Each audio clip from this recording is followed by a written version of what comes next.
Voilà, je poursuis avec cette vidéo parce que je n'ai pas pu vous le dire, mais peut-être que ça n'est pas important dans le fond, hein. Je vous le dis quand même. Donc, euh, le souffle des Pléiades d'un bleu vivant, de l'amour envoyait justement cette vision de la matière étonnante qui se délitait en un instant.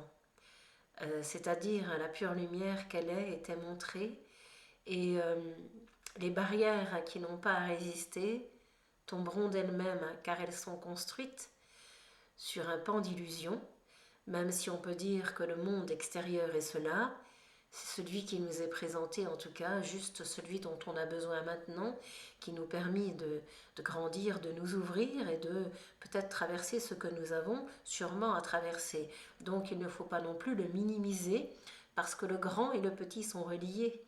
La toute petite rivière va à l'océan, car elle est portée par celui-ci vraiment, et elle devient celui-ci à ce moment.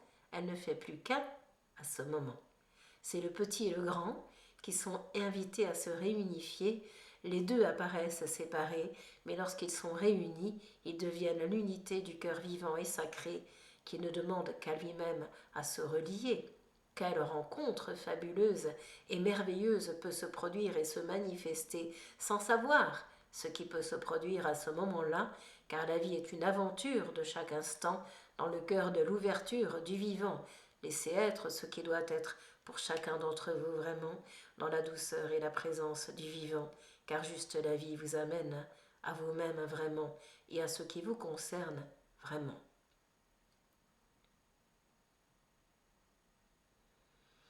Donc, c'est du pur amour qui est là, et c'est vraiment quelque chose qui se produit, qui continue et qui ne peut jamais se retirer de notre vie, même si les instants extérieurs ne sont pas faciles.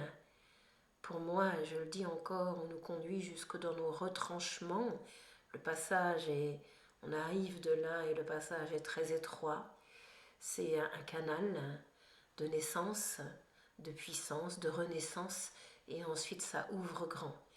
Et abandonner toutes nos peurs et tous nos doutes, ça ne veut pas dire je ne fais rien, ça veut dire je fais à partir de ce qui est, de ce que je ressens dans la profondeur du cœur, pour laisser les choses se canaliser, point se disperser, ni se ruer dans tous les sens, mais demeurer cet esprit de présence, de conscience et de confiance.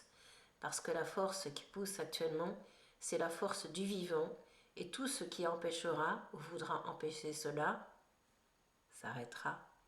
Mais ça, quelque part, ça ne nous appartient pas. Nous avons à être présents, acteurs dans nos vies, parce que c'est le temps pratique, c'est la réalisation qui arrive maintenant. Les travaux pratiques sont demandés après avoir entendu, compris, intellectualisé, enfin vécu d'une certaine manière. Là, ça descend dans les tripes, j'ai envie de dire, au niveau du corps, puisque justement, comme c'est dit, par ce grand corps de silence, le haut et le bas sont unis et reliés, et il est temps de ne plus les séparer, mais de les unir pour l'éternité. C'est à partir de là que le monde peut s'ouvrir et grandir à partir de soi, à partir de ce qui est la vie au plus profond de lui, au profond de soi, quelque chose qui est grand, vivant et tout-puissant, et qui n'appartient qu'à l'être que vous êtes depuis la nuit des temps. Laissez-vous embrasser en cet instant, laissez-vous par cet amour infini porter complètement, car c'est lui qui œuvre dans la vie de chaque moment, même si cela est puissant et vous ressentez violent par moments, cela s'exprime comme cela doit être vraiment lorsque le souffle dépasse l'humain à ce moment, c'est le souffle divin qui le saisit au-dedans et œuvre à travers lui à ce moment. Laissez-vous être le temps présent et l'être d'amour que vous êtes depuis la nuit des temps. Dans ce souffle béni d'une cathédrale de vous-même, je vous le dis, le diamant brille depuis des temps infinis et ne demande qu'à être révélé à vous et à la vie. Laissez œuvrer l'infini dans la beauté de ce que vous êtes ici. Merci. C'est un retour à la vie. Merci à vous, mes amis.